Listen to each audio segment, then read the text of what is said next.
नमस्कार, जय हिंद, जय भारत, जय श्री राम। मैं वीरेंद्र कुमार अधिवक्ता और आप देख रहे हैं यूट्यूब के चैनल रियल नॉलेज। तो आप तमाम दर्शकों को यूट्यूब के इस चैनल रियल नॉलेज पर स्वागत है।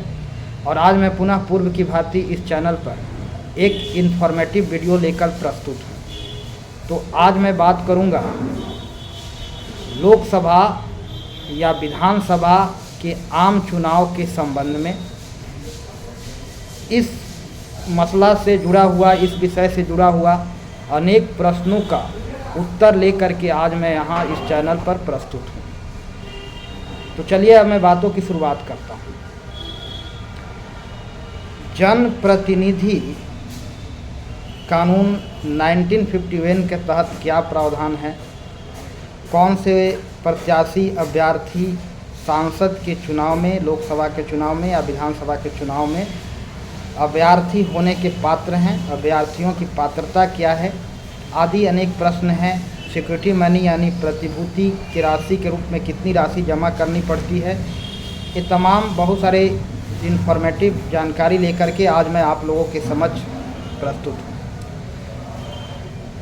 तो लोकसभा या विधानसभा के चुनाव में कौन से अभ्यर्थी की पात्रता क्या होगी, इस पर मैं बात करूँगा। लोक जनप्रतिनिधि अधिनियम 1951 के अनुसार प्रावधान यह है कि वह व्यक्ति जो भारत का नागरिक हो और जिसने भारत के अतिरिक्त अन्य किसी देशों की नागरिकता प्राप्त नहीं की हो और जिसकी उम्र 25 साल, लगभग 25 वर्ष हो चुका हो, 25 वर्ष जिसने अपनी उम्र पूरा कर लिया हो और जो मानसिक रूप से स्वस्थ हो, दिवालिया ना हो, वैसे व्यक्ति लोकसभा के प्रत्याशी होने के पात्र हैं या सांसद के प्रत्याशी होने के पात्र हैं या विधानसभा के प्रत्याशी होने के पात्र होते हैं। और उनकी कुछ अयोग्यताएं भी निर्धारित हैं, जैसे कि उन्हें किसी भी आपराधिक मामला में 2 वर्ष या उससे अधिक की सज़ा नहीं दी गई हो या किसी आपराधिक मामला में उन्हें दोष सिद्ध नहीं किया गया। यदि किसी आपराधिक मामला में उन्हें दोष सिद्ध करते हुए उन्हें 2 वर्ष या उससे अधिक की सज़ा दी गई है तो फिर वह लोकसभा या विधानसभा के प्रत्याशी होने के लिए अयोग्य समझे जाते हैं, यानी वे लोकसभा और विधानसभा के प्रत्याशी नहीं बन सकते।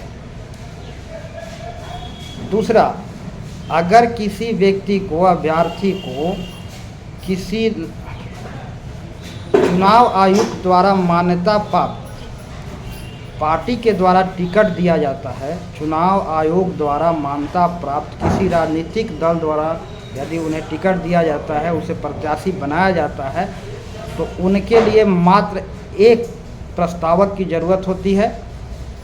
अन्यथा यदि कोई व्यक्ति जो चुनाव आयोग द्वारा मान्यता प्राप्त किसी राजनीतिक दल द्वारा खड़ा नहीं किए जाते हैं, किसी राजनीतिक दल द्वारा टिकट नहीं दिया जाता है, अर्थात कि कोई निर्दलीय उम्मीदवार, इंडिपेंडेंट उम्मीदवार या किसी रजिस्टर्ड अनरिकॉग्नाइज्ड जिन्हें चुनाव आयोग द्वारा मान्यता प्राप्त नहीं है, उस राजनीतिक दल का सदस्य हैं, तो उन्हें 10 प्रस्तावक की ज़रूरत होती है। अब सवाल यह है कि प्रस्तावक कौन हो सकते हैं? जिस विधानसभा या लोकसभा निर्वाचन क्षेत्र के लिए वह प्रत्याशी नामांकन कर रहा है, उस विधानसभा या निर्वाचन क्षेत्र के इलेक्टोरल रोल में यानी मतदाता सूची में, मतदाता नामावली में उनका नाम दर्ज होना चाहिए, वही प्रस्तावक हो सकते हैं और दूसरा कोई प्रस्तावक नहीं बन सकता। तीसरी बात यह है कि तीसरा प्रश्न यह है कि क्या कोई अभ्यर्थी को किसी निर्वाचन क्षेत्र के अभ्यर्थी होने के लिए क्या वहाँ के मतदाता सूची में नाम निर्दिष्ट होना चाहिए? क्या उनका मतदाता सूची में नाम निर्दिष्ट होना चाहिए? ऐसा नहीं है। जिस राज्य से वह प्रत्याशी के लिए नामांकन भर रहे हैं, उस राज्य के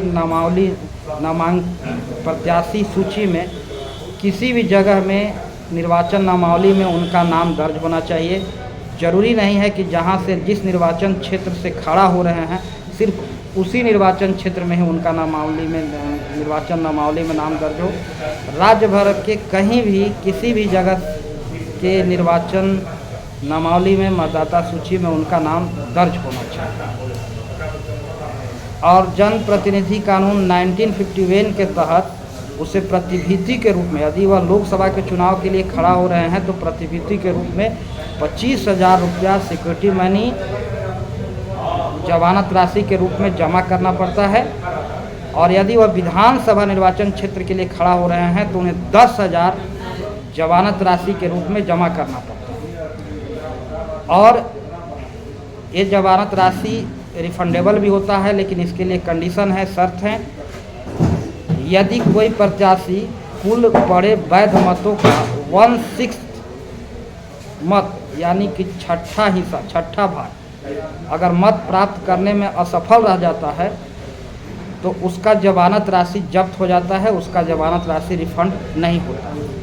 यानी कोई प्रत्याशी जो 1/6 कुल पड़े वैध मतों का 1/6 छठा हिस्सा से ज़्यादा मत प्राप्त करता है तभी उसका जमानत राशि वापस हो सकता है। अब अगला सवाल है कि कोई प्रत्याशी जितना चाहे उतना धन निर्वाचन में चुनाव में खर्च कर सकता है? जी नहीं, कोई प्रत्याशी जितना चाहे मनचाहा धन खर्च नहीं कर सकता है।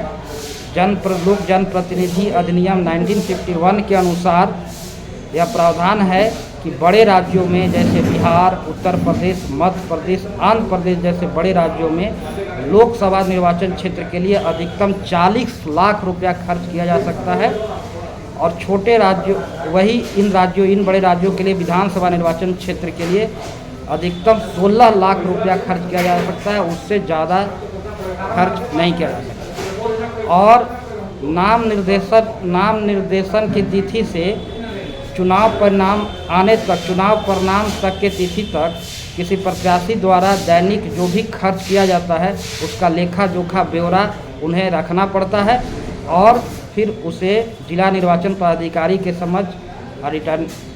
समझ उसे चुनाव संपन्न होने के बाद यानी कि परिणाम आने के बाद 30 दिन के भीतर उनको सारा ब्यौरा हिसाब किताब उनको जिला निर्वाचन पदाधिकारी के समझ रखना पड़ता है। तो अभी आपने जाना कि कौन प्रत्याशी हो सकते हैं, उनका क्या पात्रता है, और साथ ही आपने यह भी जाना कि जमानत राशि के रूप में कितनी राशि जमा करनी पड़ती है और क्या यह रिफंडेबल है और रिफंडेबल है तो किस कंडीशन में, किस शर्त में रिफंडेबल है, इस पर मैंने बात किया। और इस तरह के और भी इन्फॉर्मेटिव वीडियो मैं आगे भी लेकर के आता रहूँगा। और आप तमाम दर्शकों से गुजारिश है कि आने वाले वीडियो का इंतज़ार कीजिए। मैं पुनः आप लोगों के समक्ष कुछ जानकारी भरी बातें लेकर के प्रस्तुत होगा। तो अंत में तमाम दर्शकों को प्यार भरा नमस्कार। जय हिंद, जय भारत, जय श्री राम।